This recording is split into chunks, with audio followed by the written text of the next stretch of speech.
Hello दोस्तों, नमस्कार। Welcome to this video. अपने इस चैनल के इस नए वीडियो में मैं प्रमोद पाल आप सभी का स्वागत करता हूं। साथियों, आज की इस वीडियो में हम लोग चर्चा करने वाले हैं कि जैसे जैसे एग्जाम नज़दीक आ रहे हैं वैसे वैसे लग रहा है कि आपकी कोई तैयारी ही नहीं हुई, क्योंकि आपके तमाम कमेंट्स आते हैं, आपके तमाम मैसेज आते हैं कि सर दिन रात पढ़ने के बाद भी ऐसा लग रहा है कि जैसे कुछ पढ़ा ही नहीं है, ऐसा लग रहा है कोई तैयारी ही नहीं हुई। और जब आपके सिलेबस से संबंधित, आपके किसी टॉपिक से संबंधित आपको कोई वीडियो यूट्यूब पर या फेसबुक पर या फिर जो है कहीं कोई PDF, कहीं कोई जो है नोट्स, कहीं कोई किताब आपको मिल जाती है तो आप उसको कलेक्ट करे जा रहे हैं, सब इकट्ठा करे जा रहे हैं, सारे वीडियोज़ को सेव किए जा रहे हैं मोबाइल में जो है। उसके बाद आप उसको पढ़ नहीं पा रहे हैं, क्योंकि समय तो सीमित है, आप उसको पढ़ नहीं पा रहे हैं। तो फिर आपके दिमाग में तमाम सवाल उठ रहे हैं कि सर कहीं ऐसा तो नहीं कि जो मैं नहीं पढ़ पा रहा हूँ उसको बहुत सारे लोग पढ़ रहे हैं, एग्ज़ाम में कहीं वही क्वेश्चन तो नहीं आ जाएगा, और अगर ऐसा हुआ तो मुझसे छूट तो नहीं जाएगा। इस तरीके के जो सवाल हैं वो आपको बहुत परेशान कर रहे हैं। इस तरीके की जो चीज़ें हैं वो आपको डिस्टर्ब कर रहे हैं। आप जो पढ़ना चाह रहे हैं उसको पढ़ भी नहीं पा रहे हैं, एकदम से मन में हौच पौच सा हुआ है। अब इससे क्या हो रहा है कि आपको आपके ऊपर से भरोसा उठा जा रहा है। आपको लग रहा है कहीं ऐसा तो नहीं, सिलेक्शन अगर नहीं हुआ तो हमारे 5 साल ऐसे ही निकल जाएंगे या फिर हमारी ज़िंदगी बर्बाद हो जाएगी। इस तरीके की जो चीज़ें हैं वो आपको परेशान कर रहे हैं। तो इस वीडियो में हम इन्हीं बिंदुओं पर बात करेंगे और अपने अनुभव को शेयर करेंगे कि कैसे आप इन सारी चीज़ों से निजात पा सकते हैं। आइए वीडियो को शुरू करते हैं। साथियों, सबसे पहले आप लोगों के बीच मैं एक कहानी शेयर करना चाहूँगा।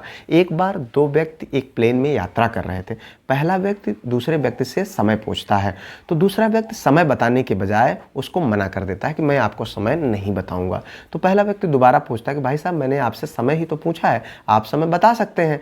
लेकिन उसने कहा कि नहीं, मैं आपको समय इसलिए नहीं बताना चाहता क्योंकि अभी मैं आपको समय बताऊँगा, उसके बाद आप हमसे पूछेंगे कि आप कहाँ जा रहे हैं, फिर आप पूछेंगे कहाँ रहते हैं, फिर उसके बाद आप हमसे आप परिचय करेंगे, दोस्ती करने का प्रयास करेंगे। फिर जब हमारी आपकी दोस्ती हो जाएगी तो आप हमारे घर आएंगे, फिर आप जब हमारे घर आएंगे तो फिर उसके बाद हम आपके घर आएंगे। इस तरीके से जो है रिश्ता बन जाएगा। और फिर कभी आपको ज़रूरत पड़ी तो आप हमसे मदद भी मांगेंगे, और जब हम आपकी मदद नहीं कर पाएंगे तो आप हमारी बुराई भी करेंगे। इस तरीके की चीज़ें जो है वो कहानी बताता है। अब आपको लग रहा होगा कि यार कैसा बेवकूफ़ आदमी है वो, जो मतलब समय बताने के बजाय वो इस तरीके की जो फालतू की चीज़ें हैं उसकी सोच कर रख रहा है, ओवर थिंकिंग किए जा रहा है। तो मित्र, अगर देखें तो ये ओवर थिंकिंग कौन कर रहा है? इसको कौन कर रहा है? इसको हम कर रहे हैं, आप कर रहे हैं। एग्ज़ाम की प्रिपरेशन के दौरान इसी प्रकार की ओवर थिंकिंग हम भी करे जा रहे हैं। जो चीज़ें हमारे साथ में हुई ही नहीं है उन चीज़ों के बारे में हम सोचे जा रहे हैं कि अगर नहीं तैयारी हुई तो, अगर एग्ज़ाम में ये सवाल आ गया तो, अगर ऐसा हो गया, सिलेक्शन नहीं हुआ तो।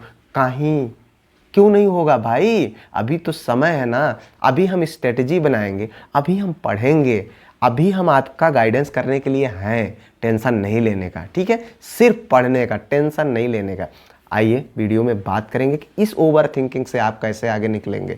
साथियों, सबसे पहली चीज़ है, इस ओवर थिंकिंग से निकलने के लिए आपको लिव इन प्रेजेंट, यानी जो है आपको अपनी हकीकत में जीना पड़ेगा।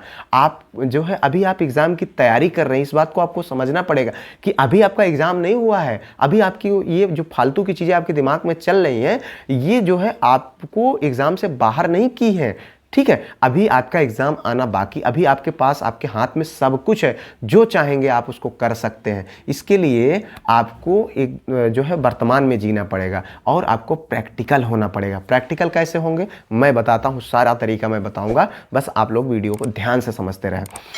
साथियों, जितने भी टॉपिक्स आपके सिलेबस में हैं उनको क्या करना है, उनको आपको एक जगह पर लिख लेना है, ठीक है?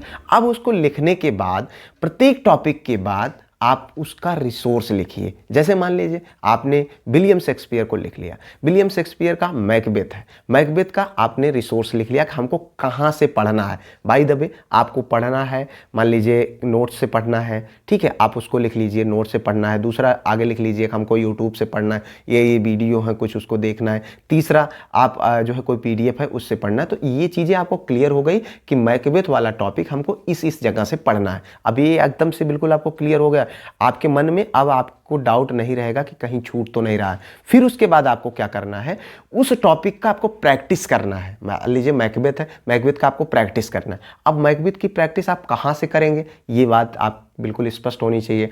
तो इसके लिए आप बना लीजिए कि हमको मैकबेथ के टॉपिक को कहाँ प्रैक्टिस करना, ये चीज़ आप नोट करेंगे। ठीक है, पहला क्या नोट करेंगे, रिसोर्स यानी स्रोत, कहाँ से उसको पढ़ना है।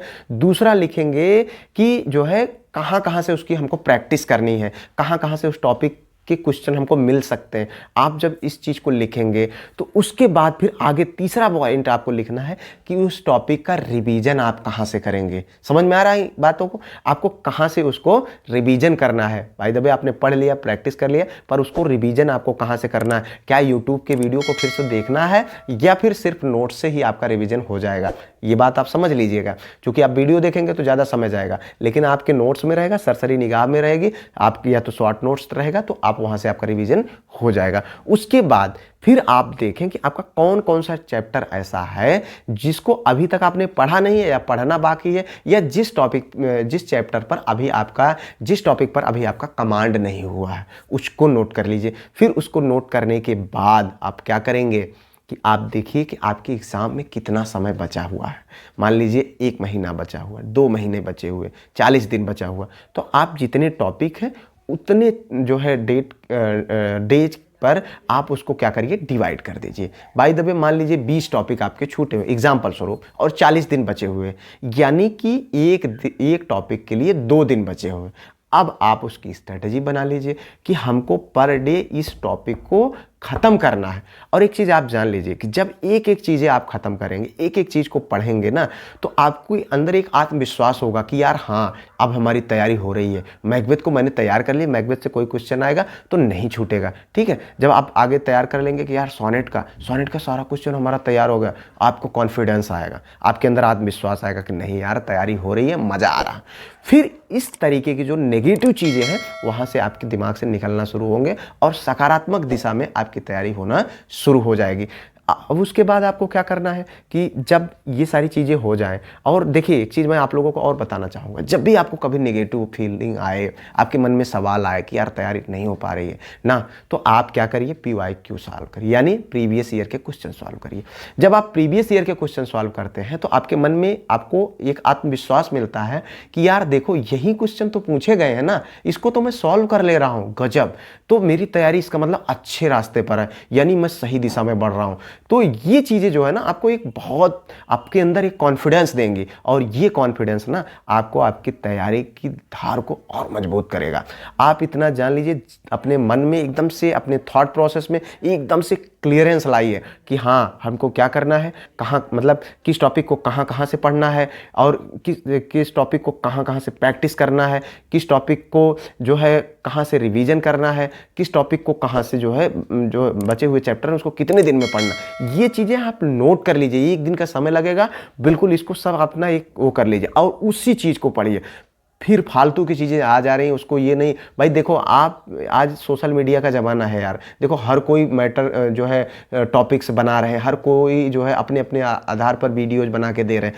आप सबका वीडियो अगर आप देखने का प्रयास करेंगे तो आपका एग्ज़ाम निकल जाएगा, 24 घंटे पढ़ेंगे तब वो आप पूरा नहीं पढ़ पाएंगे। क्योंकि आप देखिए कहीं ना कहीं जो कोई 3rd पर्सन वीडियो बनाया फिर उसको 2nd पर्सन वीडियो बना रहा है, कुछ चीज़ें उसकी उसमें मैच हो जाएंगी। ठीक है, तो आप उसके चक्कर में मत पड़िए, ज़्यादा से ज़्यादा आप खुद पर भरोसा रख करके एक जगह से पढ़ने का प्रयास करिए, 1-2 जगह से, जहाँ से आपको लगे कि नहीं यार ये ज़्यादा है और मैंने पर्याप्त पढ़ लिया। अगर आप इस तरीके से करेंगे तो आपके मन में एकदम क्लियरेंस आएगा, नहीं तो फिर क्या होगा ना, मन डाउट में ही फंसा रह जाएगा और कुछ नहीं हो पाएगा। फिर धीरे धीरे आप डिमोरलाइज हो जाएंगे, जो तैयारी अच्छी दिशा में होनी चाहिए वो क्या हो जाएगी, खराब हो जाएगी। लेकिन अगर जो चीज़ें मैंने इस वीडियो में बताया अगर आप उसको फॉलो करेंगे, निश्चित तौर पर आप देखेंगे आपको एक बहुत रॉकेट चेंजेस देखने को मिलेंगे। फिलहाल इस वीडियो में इन्हीं बिंदुओं पर बात कर, मिलते हैं किसी और वीडियो में किसी और टॉपिक पर। तब तक के लिए जय Hind, Vande Mataram, best of luck.